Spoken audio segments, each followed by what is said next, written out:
Assalamualaikum warahmatullahi wabarakatuh. Kaum muslimin dan muslimat sidang pemirsa Yubut TV yang dirahmati Allah. Allah Subhanahu wa taala berfirman dalam Al-Qur'anul Karim surah Ar-Ra'd ayat 19. A'udzu billahi minasyaitonir rajim.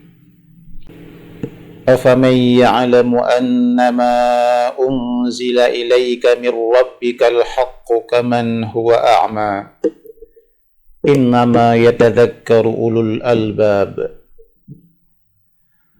Apakah orang yang mengetahui bahwa apa yang diturunkan kepadamu dari Tuhanmu adalah kebenaran sama dengan orang yang buta? Hanya orang yang berakal sehat sajalah yang dapat mengambil pelajaran. Kaum muslimin dan muslimat sidang pemirsa yang dirahmati Allah. Di dalam ayat ini ada beberapa yang perlu menjadi perhatian kita, bahwa Allah Subhanahu wa taala menjelaskan kepada kita bahwa hanya orang yang berakal sehat sajalah mereka itu yang masuk menjadi orang-orang yang mendapat rahmat Allah Subhanahu wa taala. Mereka masuk ke dalam golongan ulil albab. Karena ulil albab inilah dengan potensi akal pikiran yang mereka miliki dan mereka gunakan untuk hal-hal kebaikan sesuai dengan tuntunan Al-Qur'anul Karim, maka nikmat yang Allah berikan adalah masuk ke dalam syurga Aden, masuk ke dalam syurga bersama anak keturunannya, bersama istrinya, bersama bapak-bapaknya. Mereka berkumpul di dalam surga, di mana malaikat masuk melalui setiap pintu tempat mereka dikumpulkan bersama ahli keluarganya, yaitu ahli keluarga yang Allah sifatkan mereka itu dengan orang-orang yang selalu berbuat kebaikan. Dan di dalam ayat ini adalah menjadi dasar bagi kita agar kita senantiasa mempelajari Al-Qur'anul Karim, apa yang diturunkan kepada baginda Nabi sallallahu alaihi wasallam. Karena dengan mempelajari apa yang diturunkan kepada baginda Nabi sallallahu alaihi wasallam, yaitu Al-Qur'anul Karim, maka nyatalah bagi kita bahwa mana yang benar, mana yang salah, mana yang jalan menuju surga, mana yang jalan berkelok-kelok dan tidak akan sampai kepada tujuan yang sebenarnya. Ini yang menjadi perhatian kita.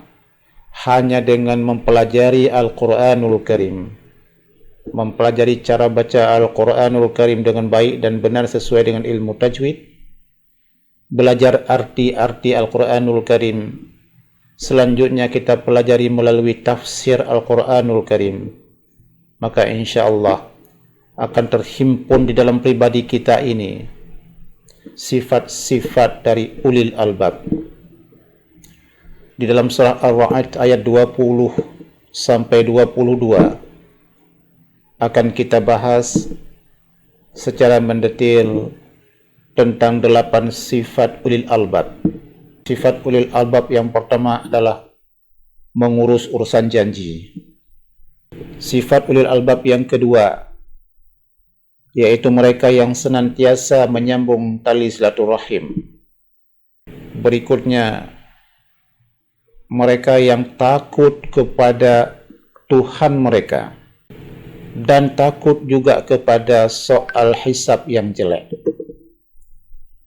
Berikut sifat ulil albab yaitu orang yang sabar dalam mencari ridha Allah Subhanahu wa taala, mendirikan salat, menginfakkan hartanya di jalan Allah baik terang-terangan maupun dengan sembunyi-sembunyi. Dan juga masuk di antara sifat ulil albab yang berikut adalah yang menukar kejelekan orang dengan kebaikan, membalas kejahatan orang dengan kebaikan. Maka bagi mereka tersedia balasan yang baik di sisi Allah Subhanahu wa taala, yaitu berupa syurga Aden yang mereka masuk ke dalam syurga bersama orang-orang saleh dari leluhur mereka, dari pasangan-pasangan mereka dan anak-anak keturunan mereka. Sementara malaikat masuk ke setiap pintu atau semua pintu dari tempat mereka berada bersama dengan anak keturunan mereka, sambil mengucapkan, "Salamun alaikum bima sabartum fa ni'ma uqbadar." Semoga keselamatan tercurah kepadamu karena kesabaranmu. Itulah sebaik-baiknya tempat kesudahan, yaitu surga Allah Subhanahu wa taala. Insyaallah di pertemuan yang akan datang kita akan lanjutkan dengan ciri yang pertama dari ulil albab. Maka sebelum kita tutup di video yang pertama ini, kami ingin ulang sekali lagi bahwa marilah kita rebut kesempatan yang baik ini untuk senantiasa melihat setiap ciri dari atau sifat dari ulil albab ini. Apakah kita sudah berada di posisi yang benar sebagai orang-orang yang akan mewarisi surga Allah Subhanahu wa taala? Maka satu persatu insyaallah akan kita bahas sifat-sifat dari ulil albab ini insyaallah di pertemuan yang akan datang. Wassalamualaikum warahmatullahi wabarakatuh.